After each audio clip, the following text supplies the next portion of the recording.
Hi అండి. చేతి నొప్పి లేకుండా కొబ్బరి తురమాల్సిన అవసరం లేకుండా మల్లెపువ్వులాగా కొబ్బరి తురుము అయితే ఈ విధంగా తురుముకోవచ్చు. చూస్తే ఖచ్చితంగా ఆశ్చర్యపోతారు. ఈ అద్భుతమైన టిప్స్ మిస్ కాకుండా వీడియో చివరి వరకు చూడండి. హాయ్ అండి, నమస్తే. Jhansi, welcome to our channel Jhansi cooking gardening vlogs. ఎలా ఉన్నారండి? అందరూ బాగున్నారా?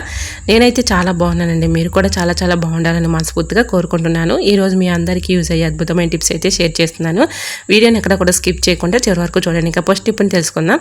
మన ఇంట్లో ఎక్కువగా పెద్దవాళ్ళు ఉంటూ ఉంటారు కదండి. పెద్దవాళ్ళు ఉన్నా లేకపోయినా ఎవరికైనా ఈ టిప్ అయితే యూజ్ అవుతుందండి. సో వీడియోని ఎక్కడ కూడా స్కిప్ చేయకుండా చివరి వరకు చూడండి.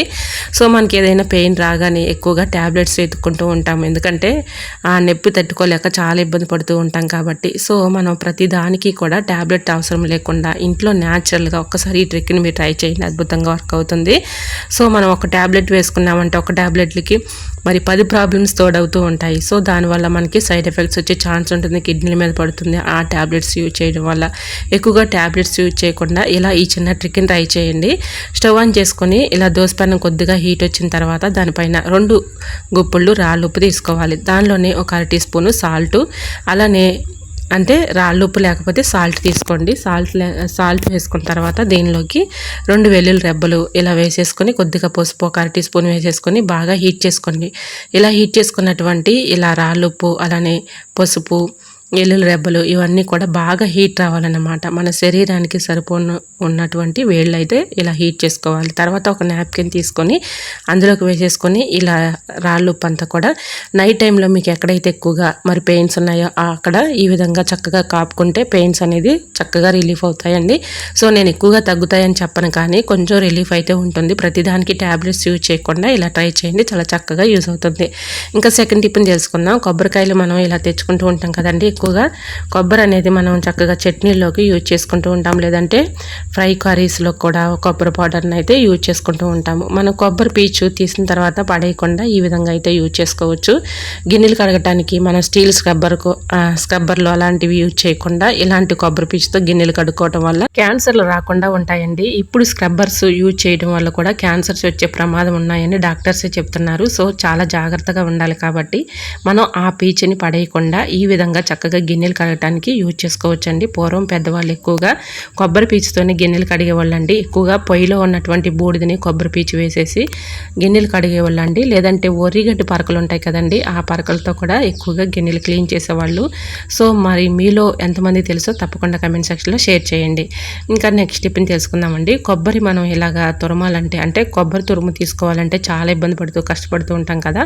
చాలా ఈజీగా సింపుల్గా ఇలా అయితే ట్రై చేయండి, చాలా చక్కగా యూజ్ అవుతుంది అనమాట. ఎండు కొబ్బరిని ఈ విధంగా అయితే చాకుని తీసుకొని చాకుకి ఈ విధంగా ఎండు కొబ్బరిని పెట్టేసి స్టవ్ ఆన్ చేసుకొని స్టవ్ మంట పైన ఈ విధంగా హీట్ చేసుకోండి. ఇలా హీట్ చేసుకున్న తర్వాత కొబ్బరిని ఈ విధంగా అయితే ఇలా మొత్తం కూడా కొబ్బరిని ఈ విధంగా చక్కగా పైన ఉన్నటువంటి బ్లాక్ కలర్లో ఉన్నటువంటి నలుపు అంతా కూడా మనం మీకు ఇష్టమైతే తీసేసుకోవచ్చు. నాకైతే ఇష్టం లేదంటే నేను ఈ విధంగా అయితే కొబ్బరి పౌడర్ అయితే పట్టుకుంటున్నాను. ఇప్పుడు మనం హీట్ చేసుకోవటం వల్ల తొక్క కూడా మనకి మెత్తబడిపోతుందండి.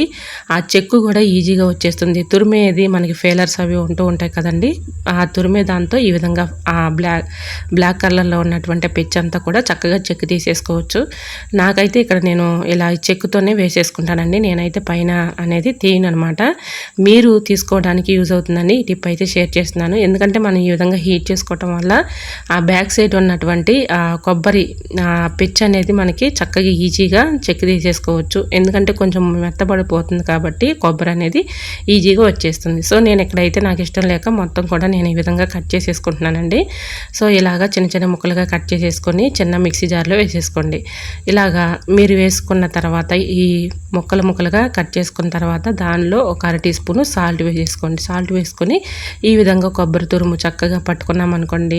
మనకి ఈ విధంగా సాల్ట్ వేయడం వల్ల యూజ్ ఏంటంటే మనకి కొబ్బరి పౌడర్ అనేది పాడవకుండా ఎక్కువ రోజు స్టోర్ ఉంటుందన్నమాట. చూసారు కదా, ఇలా చిన్న చిన్న ముక్కలుగా అన్నీ కట్ చేసుకున్న తర్వాత కొద్దిగా సాల్ట్ వేసేసి నేను ఇక్కడ మిక్సీ పట్టేసుకున్నానండి. ఇలా పట్టుకున్నటువంటి ఈ కొబ్బరి పౌడర్ని ఏదైనా ఒక బాక్స్లో కానీ ఏదైనా ఒక గాజు జార్లో కానీ స్టోర్ చేసుకొని ఫ్రిడ్జ్లో పెట్టుకుంటే మనకి ఎప్పుడు కావాలంటే అప్పుడు చక్కగా మనకి ఫ్రై కర్రీస్లోకి యూజ్ చేసుకోవచ్చు. చేసుకోవచ్చు, చట్నీలోకి యూజ్ చేసుకోవచ్చు, మనకి ఎలా కావాలంటే అలా యూజ్ చేసుకోవచ్చు అనమాట. సో ఈ విధంగా మనం అప్పటికప్పుడు ప్రిపేర్ చేయాలంటే కొంచెం టైం తీసుకుంటుంది కాబట్టి మరి పొద్దున్నే పిల్లలకి మన స్కూల్కి క్యారేజ్ కట్టాలి, అలానే హస్బెండ్కి ఆఫీస్కి పంపించాలన్నా పొద్దున్నే అయితే మనకి కొంచెం వర్క్ ఎక్కువగా ఉంటుంది కాబట్టి ఈ విధంగా మనం కొబ్బరి పౌడర్ని పట్టేసుకొని చక్కగా ఏదైనా ఒక బాక్స్లో కానీ లేదంటే ఏదైనా ఒక గాజు జార్లో కానీ స్టోర్ చేసుకొని ఫ్రిడ్జ్లో పెట్టుకుంటే మనకి ఎప్పుడు కావాలంటే అప్పుడు ఇలా కర్రీస్లో కానీ చట్నీల్లో కానీ చక్కగా యూజ్ చేసుకోవచ్చండి. ట్రై చేయండి. మరి ఈ టిప్స్ అన్నీ మీకు నచ్చితే ప్లీజ్ అండి చూస్తూ ఉండగానే చిన్న లైక్ చేసి మన ఛానల్ని సబ్స్క్రైబ్ చేసుకోండి. ఇలాంటి మరెన్నో ఇంట్రెస్టింగ్ టిప్స్ కోసం ఛానల్ని ఫాలో అవ్వండి. మరి ఈ టిప్స్ అన్నిట్లో ఏ టిప్స్ అయితే యూస్ఫుల్గా ఉన్నాయో,